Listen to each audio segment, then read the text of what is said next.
Bonjour et bienvenue au balado Le Gouvernail. Aujourd'hui, nous vous présentons un épisode sur le bénévolat de compétences ou d'expertise. Et pour ce faire, on accueille Geneviève Fecteau du Centre d'action bénévole de Montréal. Bon épisode.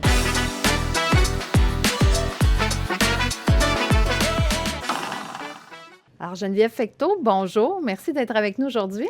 Ça me fait plaisir. Merci de m'inviter. Alors Geneviève, ton rôle au Centre d'action bénévole de Montréal, dis-nous en plus. Oui, bien, je suis l'heureuse directrice générale. Depuis un peu, presque un an et demi. Presque un an et demi. Bravo. Oui, je suis vraiment heureuse. Je suis entourée d'une équipe magnifique, d'un conseil d'administration magnifique et dans un écosystème. On ne peut mieux, hein? On gère la générosité. Le bénévolat, c'est une des ressources, une des joyaux de notre communauté. Oui, oui. Donc, parle-nous, Geneviève, aujourd'hui, petite mise en contexte pour nos auditeurs, l'importance du sujet pour nous, le bénévolat d'affaires. Je prends une minute pour en parler. Nous, chez l'Associé, on est spécialisé en gestion d'associations. On va travailler annuellement avec 400 bénévoles, membres de conseils d'administration, alors des administrateurs dans leur position de président, vice-président, trésorier, membre du conseil d'administration. Alors, on est vraiment spécialisé dans le bénévolat que vous appelez de compétences. Oui. Parle-nous en plus. Oui, en fait, on essaie le plus possible d'utiliser un langage qui va clarifier un peu les types de bénévolat. L'objectif, c'est que les gens puissent s'y retrouver, trouver leur chemin parmi tous ces parcours-là, parce qu'il y a tellement de façons de contribuer dans la communauté. Quand on parle du bénévolat de compétences, ça ne veut vraiment pas dire que les autres types de bénévolat ne demandent pas une certaine compétence. Pas du tout. Puis c'est vraiment important quand même de le dire parce que c'est pas une question de hiérarchie ou d'élitisme. C'est juste que dans cette forme de don de soi-là ou de temps, on met à contribution une compétence particulière, tout simplement. Une expertise. Une expertise, une compétence qui est là. Donc, on y va dans ce rôle-là. Donc, c'est pour ça qu'on l'appelle comme ça. Quand on parle du bénévolat d'affaires, bien, c'est dans un autre contexte. On pourra en parler un peu plus tard, mais c'est pour ça que on peut aussi subdiviser le bénévolat de compétences avec l'autre catégorie qui est le bénévolat dans la gouvernance, celui que tu parles.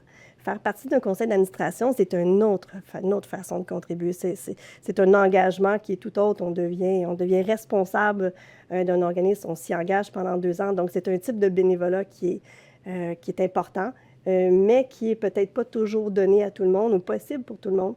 Mais la compétence peut être aussi pratique ailleurs. Je fais un pas en arrière. Parle-nous du grand parapluie du Centre d'action bénévole de Montréal. Là, on vient de parler rapidement, bénévolat de compétences, bénévolat de gouvernance, mais il y a du bénévolat il y a plusieurs variétés, là. Il y a plusieurs façons de se manifester comme bénévole. Donc, parle-nous de ce fameux parapluie-là, puis ça va guider notre conversation. Oui, avec plaisir. Donc, le bénévolat, ça existe depuis la nuit des temps, toujours. Oui. Hein? C'est de donner du temps. Mais ce qui est important, ce qui caractérise le bénévolat, c'est qu'il y a un aspect de l'implication sociale. L'implication sociale est très importante. Donc, la cause ou la clientèle pour laquelle on va donner, c'est la différence par rapport à donner un coup de main à un ami, qui est bénévole aussi, mais qui n'est pas une forme de bénévolat comme tel. Sinon, on parle du bénévolat à plusieurs niveaux, puis on le structure parce que on a besoin d'aide pour se rencontrer. Donc, c'est toujours une rencontre. C'est un mouvement entre 2 entités, une personne ou un groupe, qui donne un coup de main à une personne ou un groupe. Donc, au Centre d'action bénévole, on fait 2 choses. On fait la promotion de ce mouvement-là, qui pour nous est important de le marquer comme un mouvement. Donc, vous servez comme acteur de jumelage. Oui, mais aussi un acteur de promotion de ce mouvement-là, parce que l'action communautaire ou l'action bénévole, ce sont des mouvements sociaux, l'action bénévole. On y croit, on dit que c'est une force vive, c'est important, on y adhère. Et il y a des bonnes pratiques, il y a des gens qui s'y regroupent. Donc, c'est un écosystème. Sinon, quand on parle justement du jumelage, c'est un travail qui est important, mais chaque centre d'action bénévole font de l'action bénévole de chacun leur façon. Ici, au Centre d'action bénévole de Montréal, on s'est vraiment spécialisé et on a développé une façon d'aider la rencontre entre le bénévole et l'organisme communautaire. Donc, un site web Oui. qui aide donc à l'affichage et à la mise en rencontre. Donc, on peut appliquer directement par notre site web. Alors, vers une des offres. entreprise, excuse-moi, un organisme Oui. pourrait afficher un poste de trésorier Oui. ou de journée de corvée ou... Tout à fait, tout à fait. On est là pour ça. On en a à tous les mois, là, 200, 300 Wow, pour toujours OK. afficher. Puis, à tous les mois, il y a à peu près 800 bénévoles qui posent leur candidature par notre site Internet Wow. à des postes OK. de tout acabit, de tout genre. Puis j'imagine qu'à un certain moment donné, quand on est allé donner un coup de main de façon ponctuelle à un organisme, là, il y a une organisation plus autonome là, qui s'installe. Là. Les Ça gens peut arriver vont souvent. donner leur disponibilité directement Oui, avec il y a un l'organisme. lien qui se crée après ça. Nous, on est là que pour la petite étincelle. On accompagne, si on peut accompagner les gestionnaires. D'ailleurs, on offre des formations pour les coordonnateurs ou les gestionnaires de bénévoles parce que ça s'encadre pas de la même façon que des C'est pas des employés. équipes d'employés. Non, là. exactement. Ouais. Donc, on donne du soutien au niveau du développement de compétences pour les organismes qui reçoivent Intéressant. des bénévoles. Et puis, ben, on aide à ce que l'aventure soit agréable. Parce que vous avez un de vos slogans que j'ai beaucoup aimé. Le bénévolat, c'est bon pour la santé. Oui, ben oui. Ben, Donc, on veut en une utilise belle beaucoup. expérience, Oui, là. c'est une belle expérience. C'est bon pour soi-même. Oui. C'est bon pour développer son réseau personnel, social, professionnel. Ça fait vraiment du bien faire du bénévolat. On va chercher beaucoup plus qu'on pense. C'est valorisant. On donne, c'est valorisant. On crée des liens, on connecte avec un monde parfois qui n'est pas tout à fait accessible pour nous. Donc, ça donne plein de bienfaits. Il y a même des études qui disent que c'est bon pour la santé mentale et physique. Donc, il y a des corrélations entre le bien-être, la santé du cœur et tout ça. Donc, il y a assurément des corrélations entre la santé en haut et la Clairement. santé du corps. Clairement. Donc, Clairement. bon, alors la prochaine fois qu'on se sent un petit peu démoralisé, voire dépressif, on met du bénévolat à notre horaire. Ça peut aider, absolument. Pourquoi pas? Bon, une autre corde dans notre arc Oui, qui va faire du bien autour de nous. Pourquoi pas? Excellent. Oui. J'enchaîne avec le bénévolat d'affaires. Donc là, notre fameux parapluie. Il y a du bénévolat plus communautaire, d'aller entraider, de faire de l'accompagnement. Et là, il y a le bénévolat. Aujourd'hui, on se concentrerait sur le bénévolat plus corporatif, si je peux m'exprimer. Alors, le bénévolat d'expertise et le bénévolat de gouvernance, mais le bénévolat de groupe aussi. Oui. Parle-nous du bénévolat de groupe. C'est de plus en plus populaire, ou du moins on le voit de plus en plus, c'est l'implication encore sociale des entreprises où on allie le team building, donc des activités qui viennent souder les liens en équipe ou vivre une expérience en équipe, en groupe. Et au lieu d'aller jouer au bowling, on va faire du bénévolat au sein d'un organisme et on s'associe à une cause, à une clientèle qui est en lien avec les orientations de l'entreprise. De la popote mobile, ça peut être de l'emballage. Oui, tri de vêtements. Ça peut même être des actions qui sont ancrées vers l'écologie, la nature, donc désherber, nettoyer les rives. Il y a vraiment beaucoup d'opportunités en groupe. C'est juste de trouver là, ce qui nous convient. Est-ce que ce serait erroné de dire que c'est bien populaire dans le temps des fêtes? Très, très populaire dans le temps des fêtes. C'est là qu'il y a la plus grande offre de la part des entreprises. Il y a une certaine limite pour la capacité de recevoir, mais oui. Mais la demande est à l'année.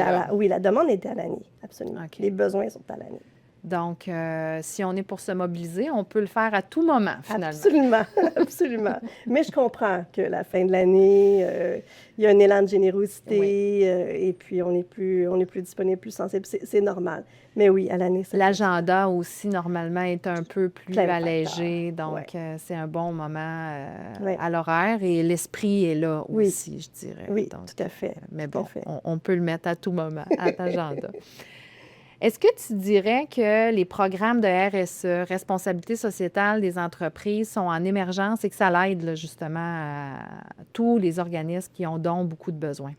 C'est directement relié, absolument, cette émergence-là de ce type de bénévolat. Mais ça fait longtemps que ça existe. Là. Depuis plusieurs années, les groupes d'entreprises font des activités, mais je pense que c'est de plus en plus visible, fréquent.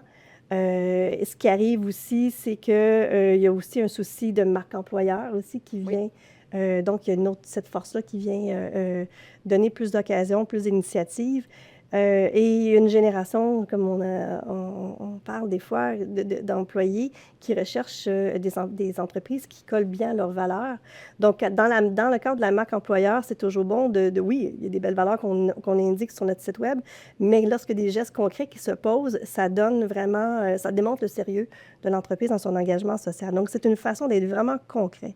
Donc oui, la responsabilité sociale, c'est ces programmes-là, en fait, la plupart du temps, qui donnent lieu à ces belles activités-là. C'est des questions que, plus récemment, dans les dernières années, je reçois en entrevue chez l'associé lorsqu'on rencontre des ressources potentielles pour joindre l'équipe. C'était pas, à l'époque, c'était moins dans les, je ne veux pas dire les préoccupations, mais c'était pas une question courante d'entrevue, mais ça l'est plus dans les dernières années. On se préoccupe de ça, on cherche à savoir c'est quoi vos programmes à l'interne.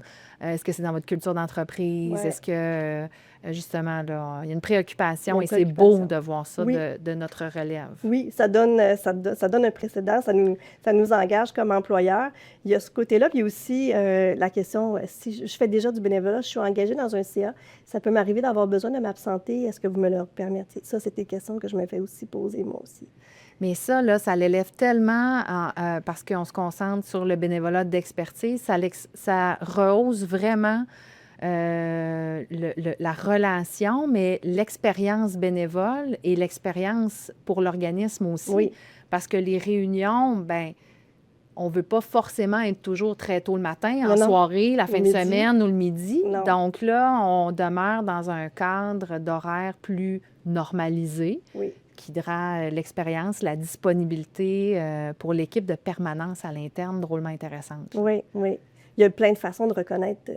Admettons que oui, les réunions se font le soir. Il y a même des programmes qui reconnaissent ces heures-là et qui redonnent en congé. Donc, il y a plusieurs façons de reconnaître le bénévolat pour une entreprise. Mais là, on demeure dans le bénévolat, mais on est dans la responsabilité sociétale aussi, hein, parce qu'il y a une rémunération au final. Exactement. On parle de bénévolat parce que l'acte est gratuit pour ceux qui le reçoivent, mais les gens le font sur leur temps de travail. Mais j'imagine que ces gens-là qui ont cet employeur extraordinaire-là, on va le souligner. Félicitations aux entrepreneurs et aux entreprises qui offrent cette possibilité-là à leurs équipes. Ça doit être un peu du donnant-donnant, ou du moins, j'ose l'espérer. Là, oui, on donne du temps sur le temps de travail, mais on va en faire au-delà de ça, sur notre temps personnel aussi, parce que cette cause-là nous tient à cœur. Sûrement. Il y a quelque chose il y a un petit effet, là, comme quand on lance une petite goutte d'eau là, dans un étang, il y a quelque chose qui émane de ces expériences-là. Et aussi, ça fait que la personne qui fait du bénévolat sur son temps de travail a une certaine redevance et est content et remercie son employeur. Et apporte aussi une expérience et en parle avec ses collègues et apporte un angle qui est aussi différent de son milieu. Donc, le milieu de travail lui-même s'enrichit de ces petites aventures-là qui se font à l'extérieur. C'est très intéressant ce que tu dis, Geneviève. Donc, dans le fond, il y a un développement de compétences professionnelles. Oui, puis de valeurs, d'ouverture et de connexion. Parce que bien souvent, c'est le seul moment où des gens très, très occupés dans plein de milieux ont de connecter avec ce milieu communautaire-là. Et aussi, ce sont des causes ou des organismes qui ne sont pas ouverts au grand public juste pour passer, pour aller voir ce qui se passe. Fait que c'est vraiment un moment privilégié pour aller connecter avec un monde auquel on n'a peut-être pas accès. Parfois, c'est aussi dans le cadre d'un don. Des fois, il y a des entreprises qui font des dons, mais en plus, envoient leurs employés pour aller vivre ce qui se passe sur le terrain grâce aux dons. Donc, c'est vraiment un moment privilégié pour avoir cet accès-là, puis une relation, puis là, ils arrivent et puis ils apportent des nouvelles avenues, des nouvelles vues, parce qu'en communautaire, c'est du monde très créatif et très agréable, je dirais. Je te sens vendue, Geneviève. Oui, ben oui. J'ai choisi le communautaire. Bravo. Absolument. Bravo. Comment que vous pouvez venir en aide aux entreprises qui souhaiteraient mettre en place un programme de RSE? Oui. Bien, il y a plusieurs ampleurs. On peut aller tout petit, on peut être gros. Nous, on est là pour écouter premièrement les besoins, identifier les valeurs, les besoins, l'intention.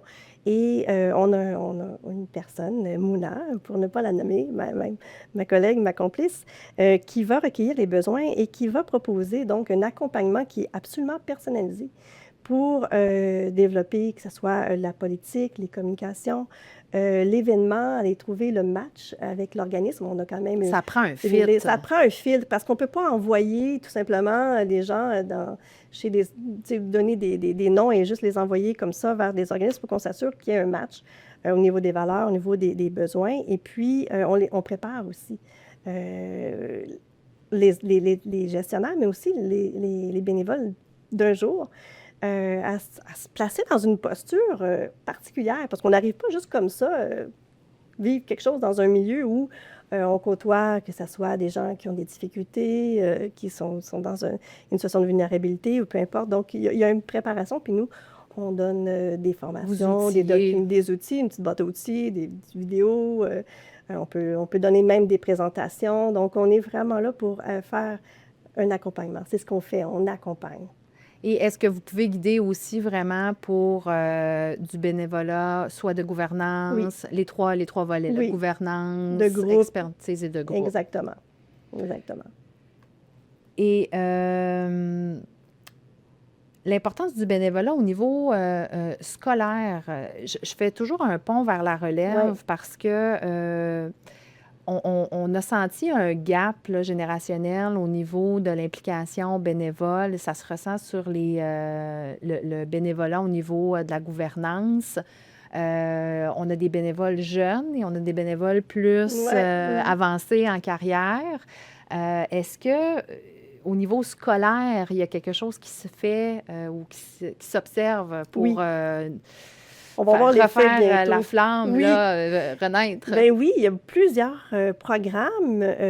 Avant, c'était que les programmes internationaux. Le programme international, les écoles internationales qui demandaient, mais c'était dans le curriculum, là, de faire des activités bénévoles. Il y avait des scouts et tout. Mais maintenant, pratiquement toutes les écoles, selon la capacité, la disponibilité, on salue les enseignants qui sont absolument dévoués et débordés, mais souvent, ils trouvent le moyen de faire des activités de classe, que ça soit inscrit dans le curriculum ou pas, pour faire du bénévolat. Donc, nous, on reçoit ces demandes-là. Bonjour, on est la classe de Madame Tremblay. Madame Sophie. C'est Madame Sophie. Et on aimerait faire une activité de bénévolat pour sensibiliser nos jeunes à l'implication sociale. On préférait peut-être auprès des aînés. Parfait. Là, on va de l'autre côté et on les accompagne là-dedans. Il y a des familles aussi qui le font. Donc, tu sais, la relève se fait vraiment à plusieurs niveaux. Absolument, on le sent. Puis ça monte aussi, primaire, secondaire.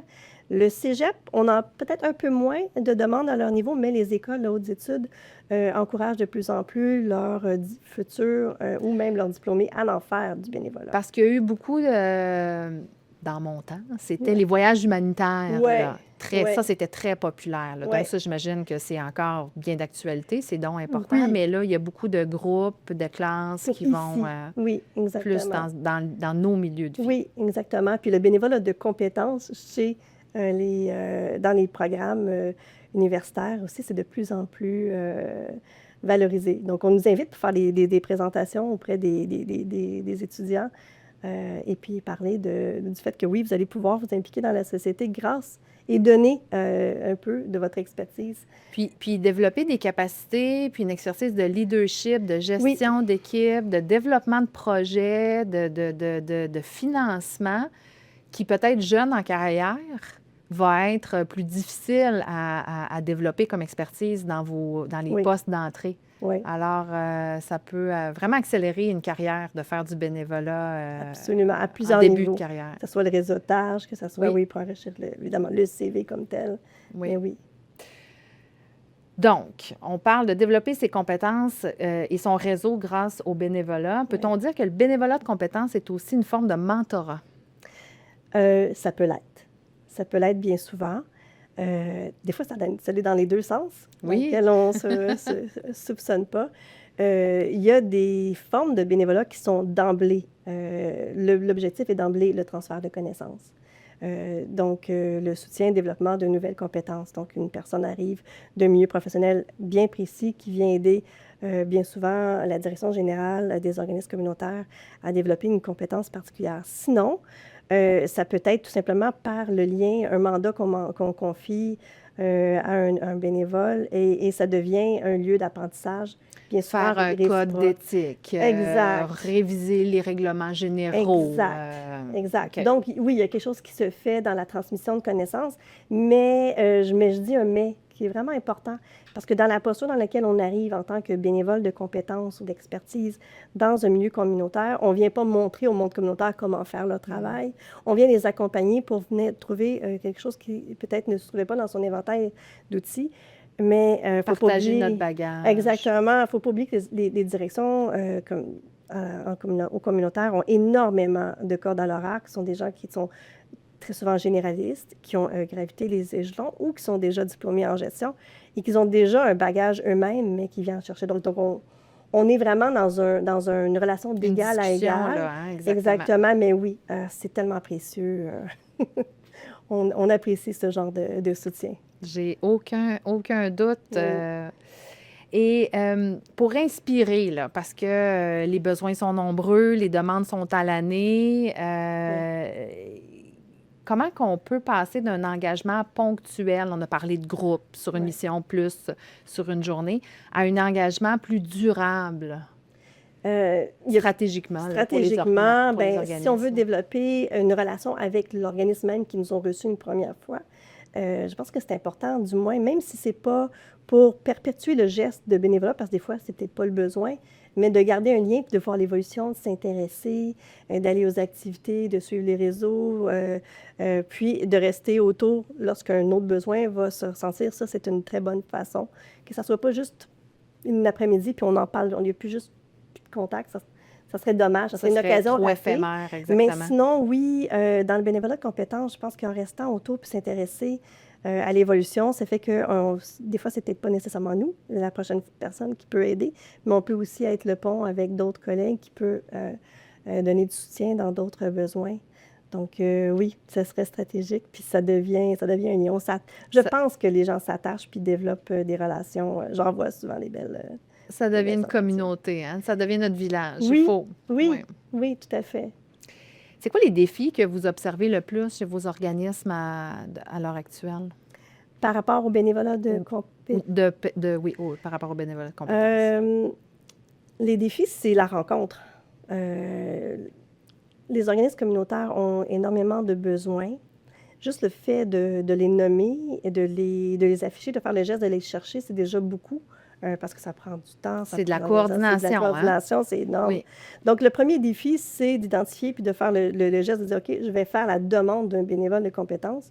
Et après ça, de se lancer dans cette aventure-là, d'amener une personne qui n'est pas rémunérée, mais qui doit quand même suivre les valeurs et les objectifs de l'organisme. Donc, ça c'est prendre le temps quand même de l'amener dans l'ADN, de l'intégrer, de l'accueillir, de ne pas la laisser seule dans la nature, comme ça. C'est exactement là que je m'en allais. Nous, les belles histoires à succès chez l'associé, c'est une bonne intégration. Oui. L'importance de l'intégration au sein des conseils d'administration, de prendre le temps de présenter les outils, surtout si on a une attente d'implication et d'engagement dans les opérations, les activités, les événements qu'on organise.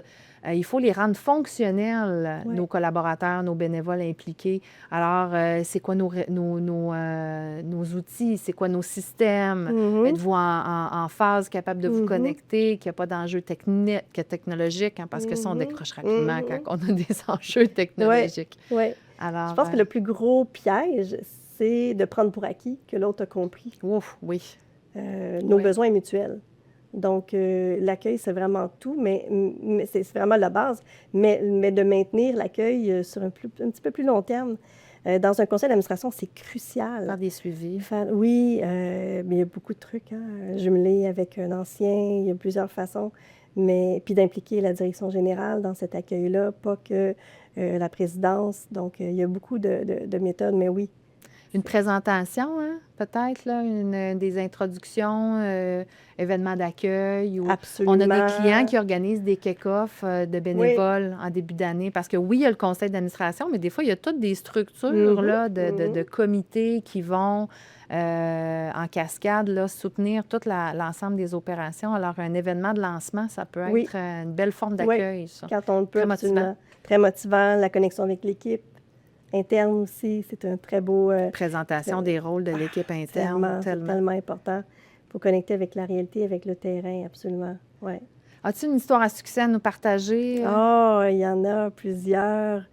Je n'aimerais pas l'organisme, mais il y en a un dernièrement qui disait c'est ça, il y avait une petite situation d'enjeu de santé et sécurité au travail qui lui était donnée, puis la direction générale était absolument débordée, mais devait, avec une date butoir très précise, rendre compte à la Commission de la santé, à la CSST.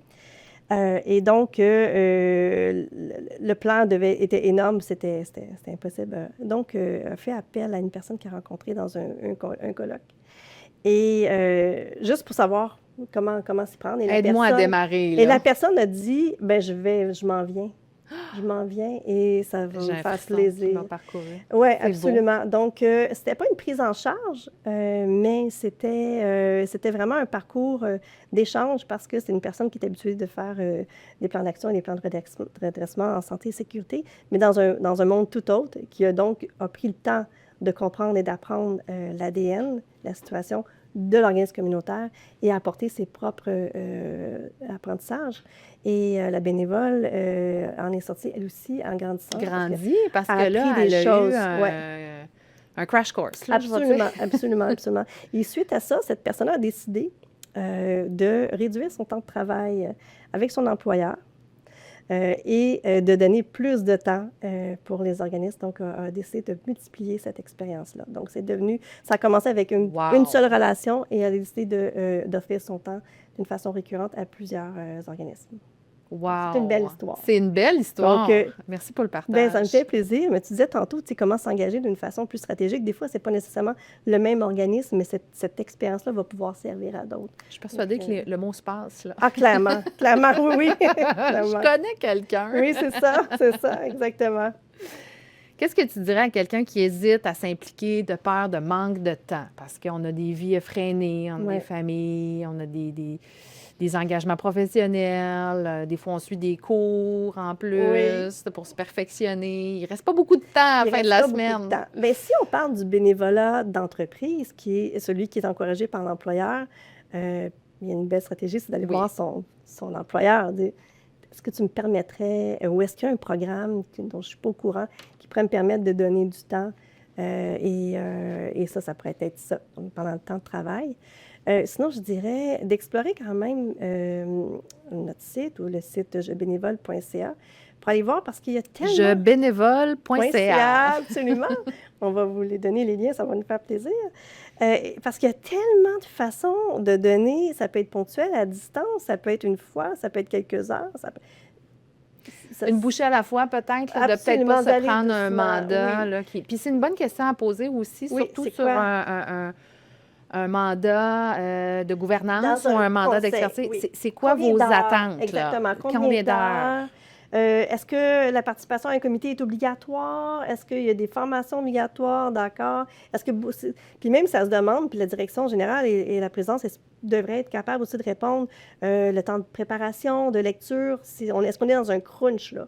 Est-ce qu'on arrive dans une situation où bientôt, ça sera, je ne sais pas, quelque chose de majeur comme la planification stratégique qui prend des fois un exercice qui prend plusieurs mois. Les moments charnières aussi de l'année. Nous, dans l'associatif, il y a beaucoup de congrès, les campagnes de renouvellement. C'est sûr que dans l'année, il y a des moments de recrudescence où est-ce que, l'engagement se doit d'être rehaussé. Alors, peut-être de se renseigner sur ces moments-là et si professionnellement, ça concorde sur un autre moment de l'année très occupé au travail, bien, c'est peut-être pas le bon fit. Exact. Dans le milieu des associations professionnelles, les bénévoles sont beaucoup plus hands-on.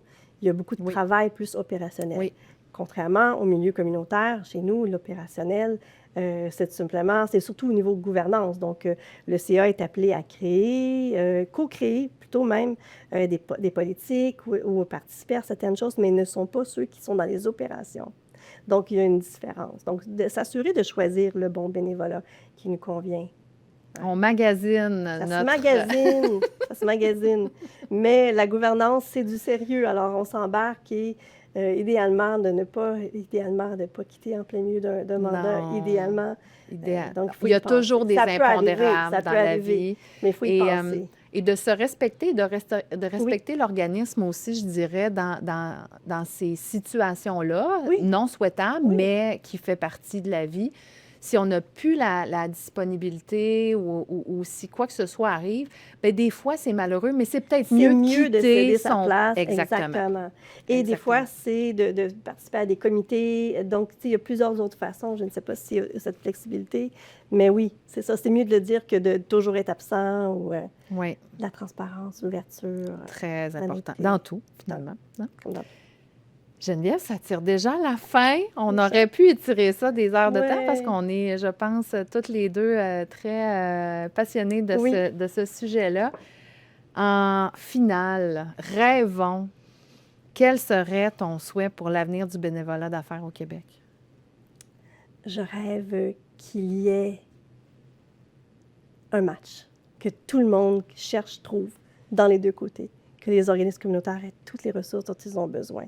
Parce qu'il y a tellement de belles missions à accomplir et que tous les gens qui ont envie de donner, qui ne rencontrent pas de freins ou d'obstacles ou de vide. Donc, je cherche le match parfait. J'en rêve. C'est beau. On rêve du match parfait. Je me joins à toi dans ce beau rêve-là. Davantage de programmes RSE au sein de nos entreprises pour t'aider à réaliser ton rêve. Oui. Merci. Merci à toi, Geneviève Fecteau, du Centre Action bénévole de Montréal. Comment qu'on vous retrouve pour contribuer à ce beau mouvement sociétal-là? Eh bien, il y a notre site web général, cabm.net, ou ma collègue Mouna, bénévole d'affaires avec un S, @cabm.net. Écrivez-lui, elle va me répondre. Merci. Et sur ces belles paroles, merci de votre écoute, d'avoir été avec nous et impliquons-nous.